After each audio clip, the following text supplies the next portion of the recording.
ইনবক্সে মেসেজ আসবে কিন্তু সিন হবে না, রিপ্লাই পাবে না, পরে থাকবে ওইভাবেই। কেউ কেউ হয়তো অপেক্ষায় থাকবে, এই বুঝি আসলো অনলাইনে।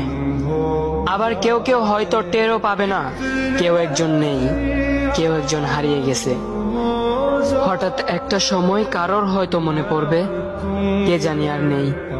কষ্ট করে নামটা সার্চ করবে, পুরনো ভিডিওগুলো দেখবে আর ভাববে হুট করে কোথায় চলে গেল। আবার কেউ কেউ হয়তো একদিন দুই দিন না পেয়ে ফ্রেন্ড লিস্ট থেকে আনফ্রেন্ড করে দেবে।